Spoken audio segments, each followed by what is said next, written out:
ما بعد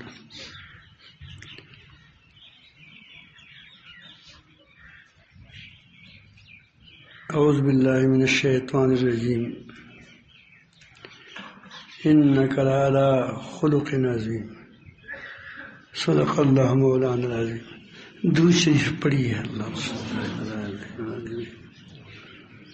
اللهم بارك على محمد وعلى آل محمد كما باركت على إبراهيم.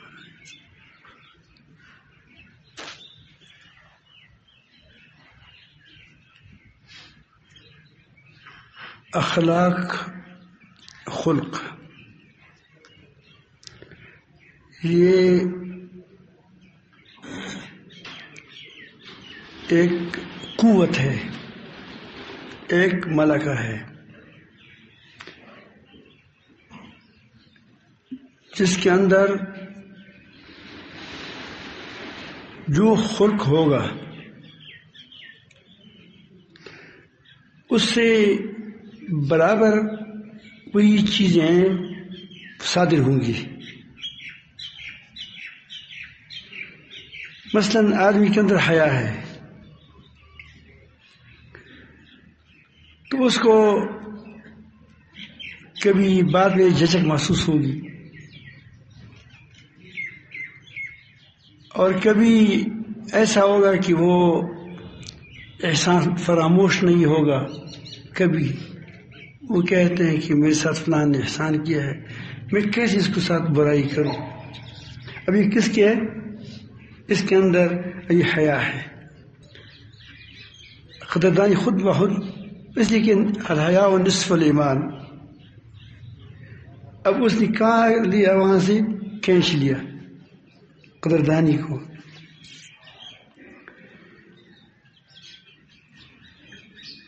اللہ تعالیٰ کے احسانات کو دیکھے گا تو آپ کو حیا آئے گا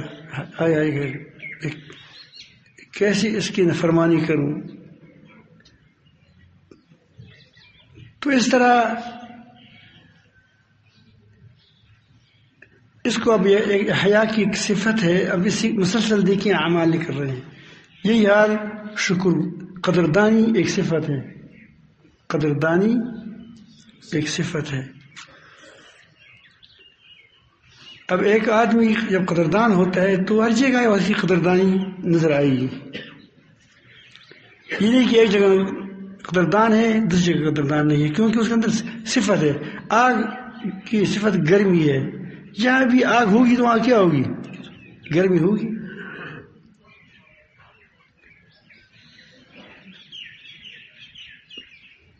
تو ہو سکتا ہے کہ ایک آدمی اچھے اعمال کرتا ہو بظاہر، لیکن اس کے اندر اخلاق نہ ہو، وہ اس کی صفت نہ ہو.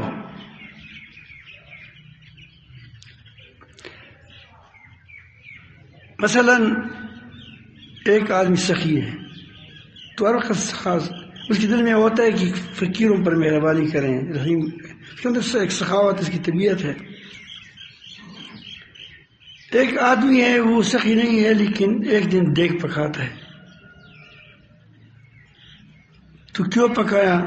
وہ کہے کہ یہاں ووٹوں کا زمانہ ہے، یہ ہم مجھے لوگ ووٹ دے گا.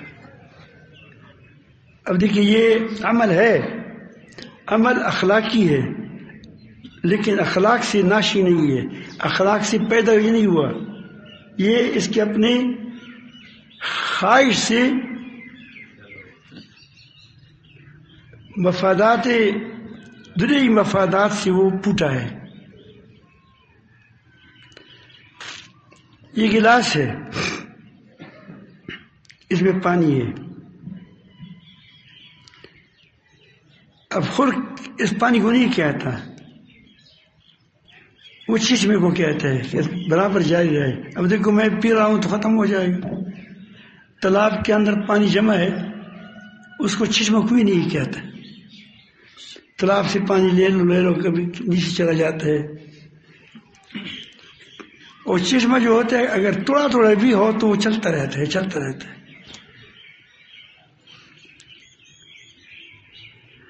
تو اللہ تعالیٰ جل جلالہ کے نزدیک خلق کی قدر ہے، خلق کی قدر ہے. اچھے اخلاق کو پسند کرتے ہیں.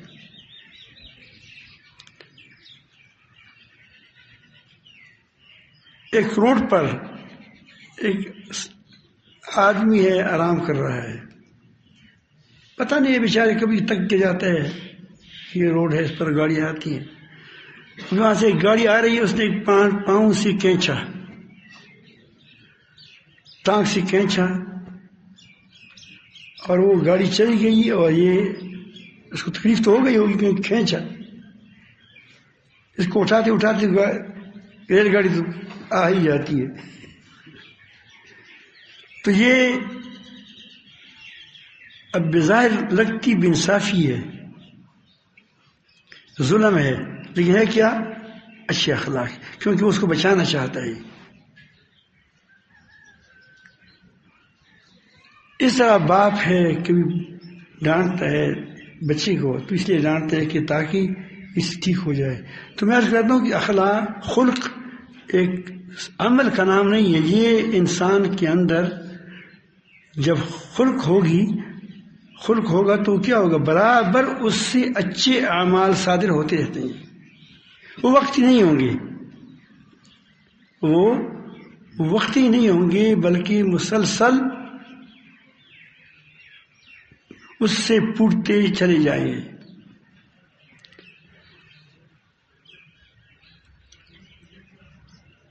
تو اس کا جو تصوف میں ہوتے اس کو اٹھایا جاتا ہے.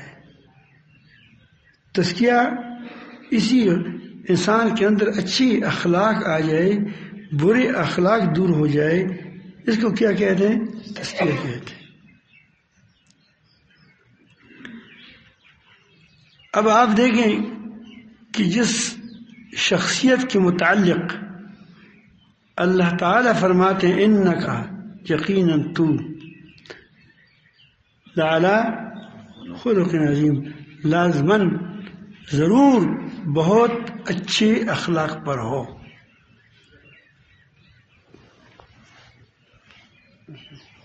نہیں آیا رحم اللہ؟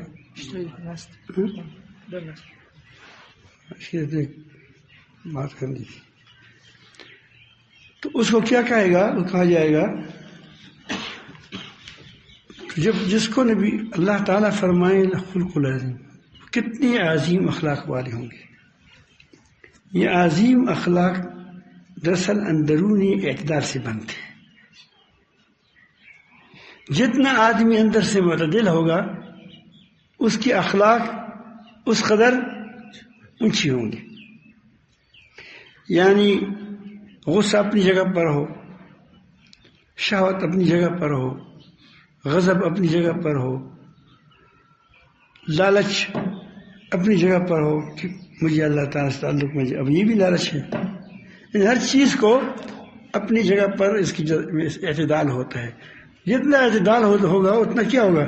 اس کے اندرونی جذبات کے اندر اس کی اخلاق اچھی ہوں گی.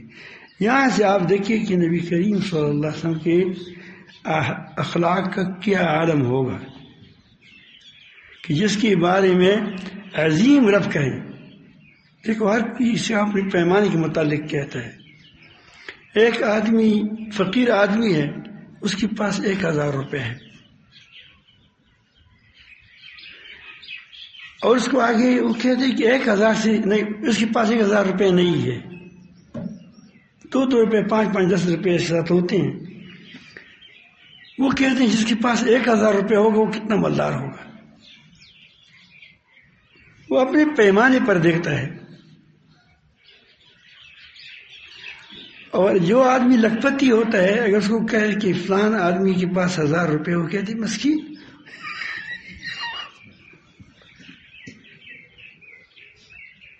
اس کے پاس تھوڑا سا پیسہ ہے. جو آدمی ارب پتی ہو اس کو لکھپتی آدمی فقیر لگتا ہے. یہ شیوخ جو ہوتے ہیں بڑے بڑے، یہ جو دبئی وغیرہ وغیرہ قطر میں، یہ جب کہتے ہیں کہ فلان مسکین، تو یہ نہ سمجھو کہ یہ کیا ہے، اس کے پاس تمہارے جیسے جتنا پیسہ نہیں ہے، تو اس کا مطلب یہ ہے کہ اس کے پاس کروڑوں روپیہ نہیں ہے، کروڑوں نہیں ہے، لاکھوں ہے، کروڑوں نہیں ہے.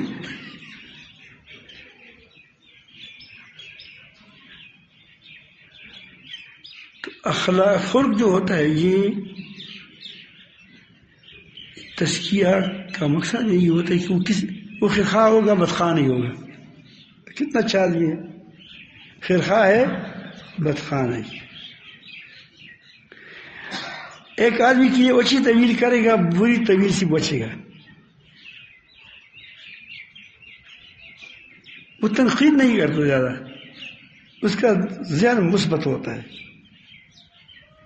وہ کہتے ہیں پانی الحمدللہ، آدھا گلاس پانی موجود ہے الحمدللہ.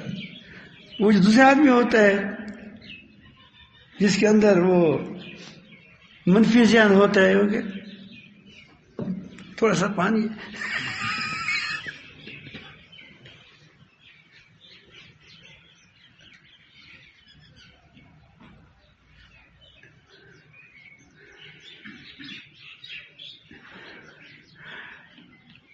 حضرت عروہ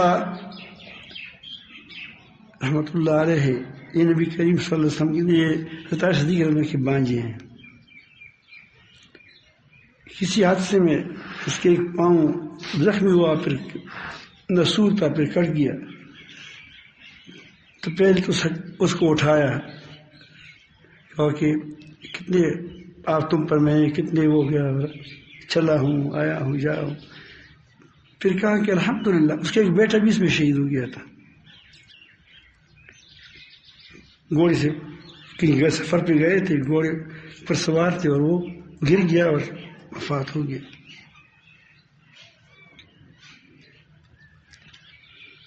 تو اس کے 4 بیٹے تھے. تو وہ اس نے کہا کہ الحمدللہ میرے 4 بیٹے ہیں، ایک وفات ہو گیا، 3 باقی ہے، اور ہمارے 2 ہاتھ ہیں، 2 پاؤں ہیں. الحمدللہ 1 پاؤں 2 ہاتھ کیا ہے، میری محفوظ ہے.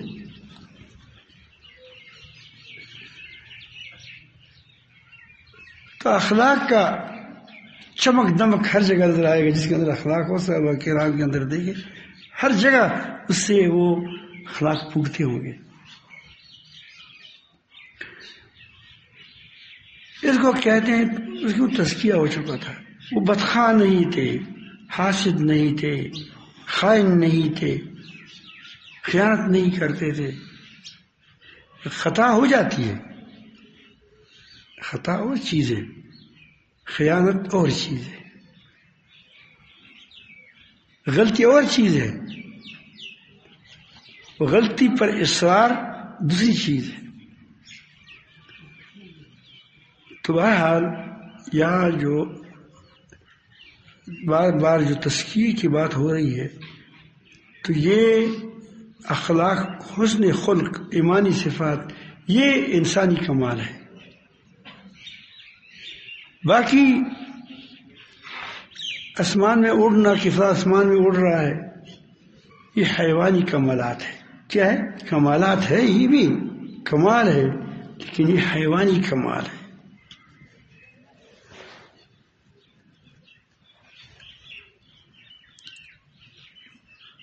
مرغی 2 پر رکھتے ہیں، 2 پر کواں بھی رکھتے ہیں، لیکن اگر وہ تمہاری مرغی اتنی پرواز کرے کہ ایک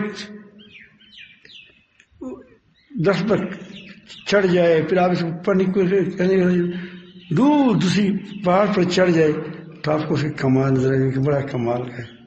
لیکن کوا بھی اس طرح کرتا ہے.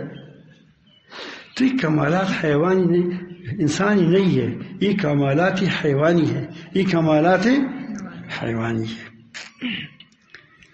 ایک آدمی پانی پر چلتا ہے، کمال ہے، کیونکہ عام طور پر انسان پانی پر پیدل نہیں چل سکتا. لیکن مچھلی بھی تو چلتی ہے. مچھلی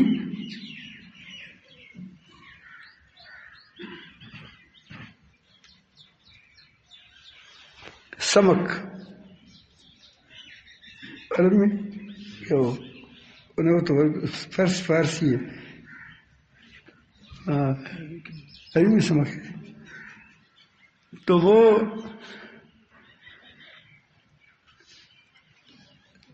تو اگر وہ بھی چلتی ہے، آپ بھی چلتے ہیں، پرندہ بھی اڑتا ہے، آپ بھی اڑ گیا، اور اخلاق تمہارے اندر نہیں ہے تو جوگی ہے تم. یہ تصوف نہیں ہے، یہ تزکیہ نہیں ہے. کمال اخلاقی کمال ہے. انسان کے اندر انسانیت ہو، انسان کے اندر انسانیت ہو، ورنہ پرندے اڑتے ہیں. کشف بھی ہوتا ہے، کشف بھی کمال نہیں ہے. یہ نہیں ہے کشف اچھوں کو بھی ہوتا ہے، بروں کو بھی ہوتا ہے، پاگلوں کو بھی ہوتا ہے. پاگلوں کو ایسا کشف ہوتا ہے، دماغ خراب ہوتا ہے، اس کی ڈیک ہوتا ہے.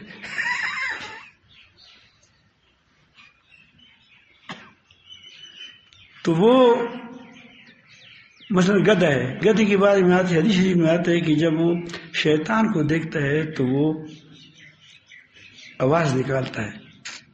کیا آپ شیطان کو دیکھتے ہو؟ تو ظاہر ہے کہ چھپا ہوا ہے، نظر نہیں آتا، لیکن گدھے کو نظر آتا ہے. مرغ جب صبح بانگ اذان دیتا ہے تو کہتے ہیں کہ فرشتے کو دیکھتا ہے. فرشتے کو تم فرشتے کو دیکھتے ہو؟ نہیں. یہاں سے آپ سمجھ گئے ہوں گے کہ تزکیہ کس کو کہتے ہیں، کہ انسان شرک، نفاق، ظلم، سنگ دلی اور برحمی، خیانت، ان چیزوں سے پاک ہو، اور اس کے مقابل صفات اس کے اندر آ جائے. یہ اس کے اندر اخلاص ہو، سچائی ہو، صداقت، عفت ہو، اور اس طرح جو نیک صفات ہے اس سے آراستہ ہو جائے. تو اس کی مثال ہے، سمجھو گا یہی مسجد تھی. یہ مسجد تھی، ایک زمانہ تھا جب آپ پہلے لوگ آئے ہوں گے، یہاں جنگل تھا، کچھ نہیں تھا. اس کو پہلے صاف کیا گیا، پھر اس میں تعمیر کی گئی. اس کے اندر پانی بھی، تالاب بھی موجود ہے، اور یہ حسین مناظر آپ نیچے دیکھتے ہیں یہ بھی موجود ہے اس کے اندر. تو اب اس کا کیا ہو گیا؟ تزکیہ ہو گیا. کیا ہو گیا؟ جو باقی ہے اس پہ کرنا ہے. وہ دیواروں پر اب پلاسٹر نہیں ہے، اس پر کوئی چیز لگانا ہے. سمجھ آئی بات؟ یہی جنگل ہوتا ہے، کوئی جنگل ہے، آپ اس کو منگل بنا دیں، کیا اس کے لیے باغ بنا دیا، اس کے اندر پھل آ گئے، اس کے اندر پھول آ گئے. تو اس کی کوشش کرنی ہے. ایک بات. دوسری بات، یہ ہمارے حافظ اکرام صاحب کے ایک سوال تھا، اس کی جواب دیتا ہوں. انسان کبھی کبھی، آپ کی بھی سوال تھا اس لیے میں نے کہا کہ آپ سب کے لیے فائدہ ہو جائے گا. آپ بھی کبھی کبھی جب نئی ذکر شروع کرتا ہے یا کوئی کام شروع کرتا ہے تو بڑی دلچسپی سی کرتا ہے، بڑے مزے ہوتے ہیں، بڑا خوش ہوتا ہے، یہ کروں وہ کروں، ایک جذبہ ہوتا ہے. نئی بیوی آ گئی، اللہ اکبر، بیوی کو ٹھکانا آتی ہے نا، شوہر کو یہاں واسکٹ ہے یا کیا ہو پالش کرنا ہے، بڑے جذبے میں چندری بات ٹھیک ہو جاتا ہے. تو یہ محبت پختہ ہو جاتی ہے، محبت پختہ ہو جاتی ہے. تو انسان کے اندر عجیب ہے یہ، اللہ تعالیٰ جل جلالہ جو آدمی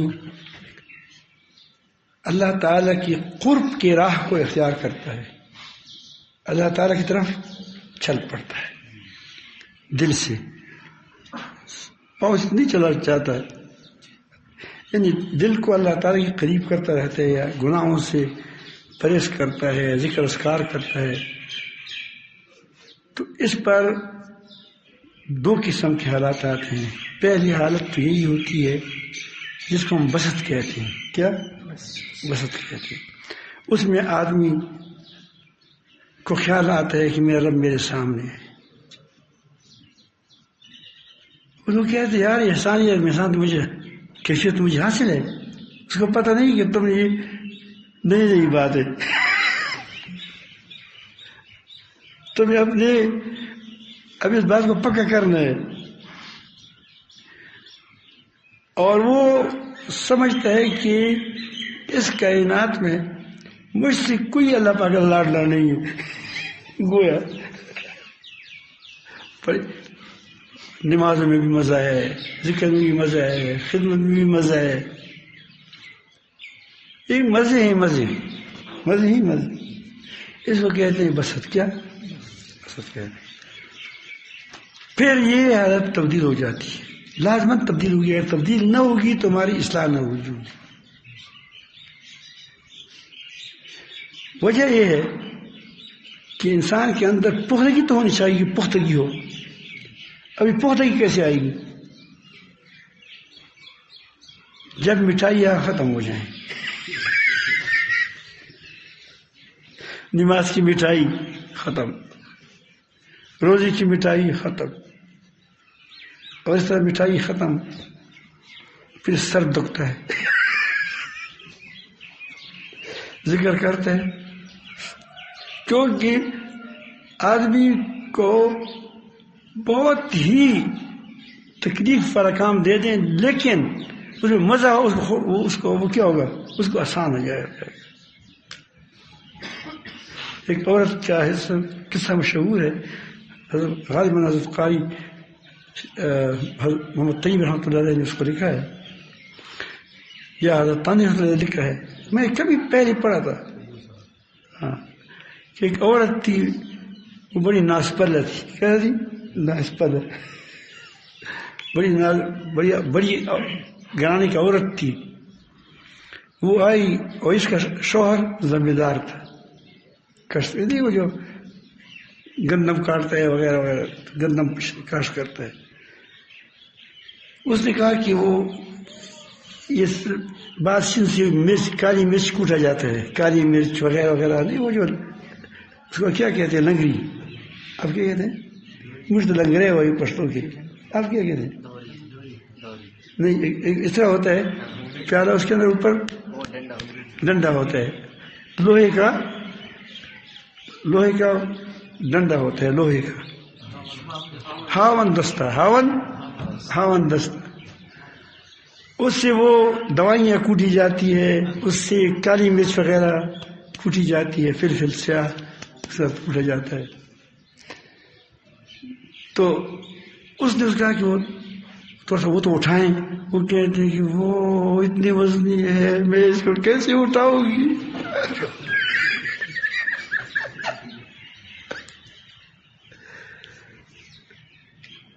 تو واقعی اس کو مشکل لگ رہی تھی، وہ کام نہیں کیا تھا اس نے. لگ رہی کہ وہ دستہ میں اٹھاؤں، 1 کلو ہے یا 1.5 کلو ہے.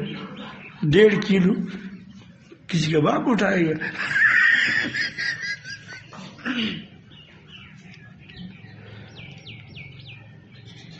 تو اس بڑا استاد تھا یہ کاشتکار، اس نے سوچا کہ یہ بڑا مشکل کام ہے. تو اس سے پوچھا، تو اس لنگڑی کی دستے کو لے گیا، سونار کو دے دیا کہ اس کو یہی اسی کو تھوڑا سا توڑ کر کے اس میں تجھے اور چیز بھی ملائے، حسین سا ہار بنائے. اسے بڑا حسین سا ہار بنا دیا اور اس نے ڈبے میں رکھ دیا. اس نے اپنی بیوی کو کہا کہ میں نے آپ کے لیے ہار بنایا ہے لیکن میرا خیال نہیں ہوا، تھوڑا وزنی ہو گیا.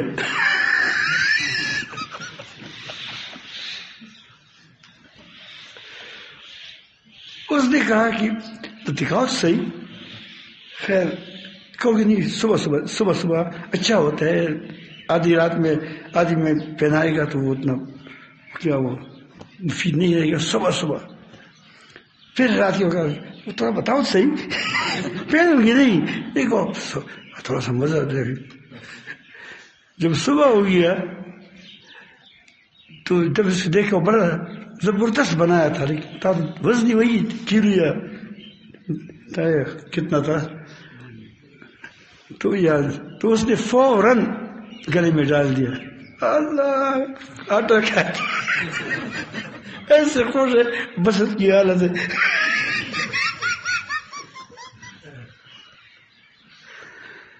جب اثر اس نے دیکھا کہ تک گئی، اس کو رکھ دیا کرو کیونکہ یہ تو نہیں گئی، کوئی وزن نہیں اس کے اندر، ٹھیک ٹھاک معاملہ ہے. بار بار کہہ دیا کہ وہ اس کو نہیں اتار دیا، مگر کہا کہ اتار دے، یہ وہی ڈنڈا ہے.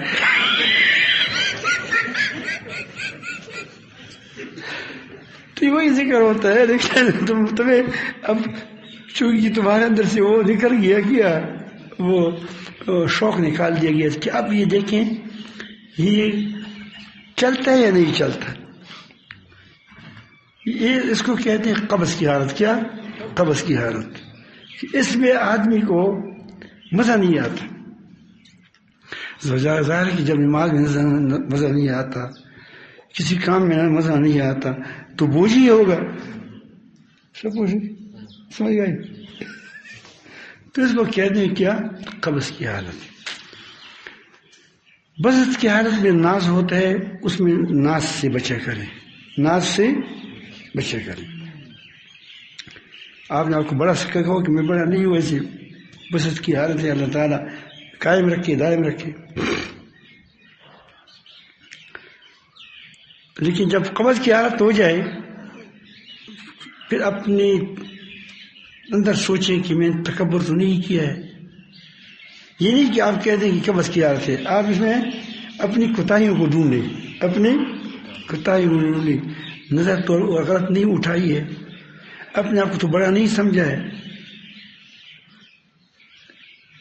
اس طرح اپنی محاسبہ کریں. ایک تو اس کا علاج یہ ہے، اپنے کیا کریں، احتساب کریں اپنا.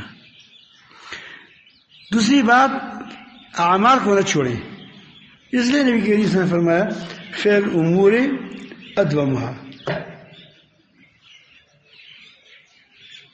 حالت بسط ہو پھر تو آسان ہے، حالت قبض ہو کرو گے تو اس سے اب تم مخلص بن رہے ہو، کیونکہ آپ اپنی رب کی خوشی کو دیکھتے ہو، اپنی مرضی کو نہیں دیکھتے. اپنی مرضی کو شبلی مجذوب رحمۃ اللہ علیہ حضرت بڑے اللہ والے آدمی تھے. جب اس پر کبھی یہ حالت ایسے آتی تھی کہ بڑا بسط ہوتی تھی تو نماز میں بڑا خوش مزہ آتا تھا، ذکر میں مزہ آتا تھا، تو پھر کہتی وَإِن صَلَّيْتُ فَقَدْ أَشْرَكْتُ وَإِن لَمْ أُصَلِّ فَقَدْ كَفَرْتُ.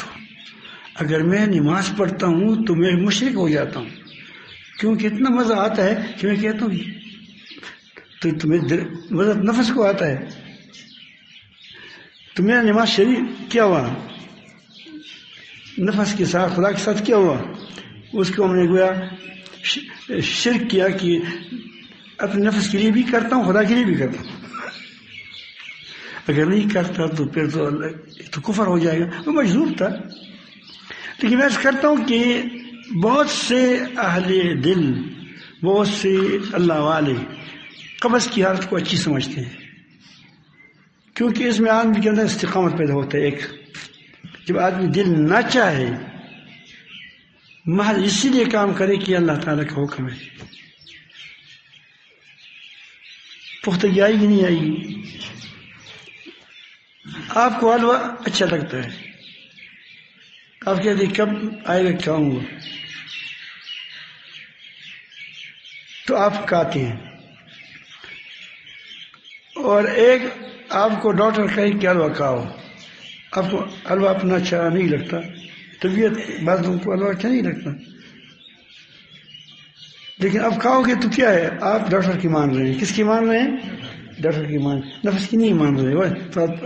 اس وجہ سے آپ ٹھکاتے ہیں دونوں ہاتھوں سے. اس طرح جب انسان کہتے ہیں کہ نماز اللہ تعالیٰ کا حکم ہے، اس کو پہلے صف میں جاؤں گا چاہے مجھے دل چاہے نہ چاہے. اب یہ بڑی اخلاص کے ساتھ کس کی بات مانتا ہے؟ اللہ تعالیٰ کی بات مانتا ہے.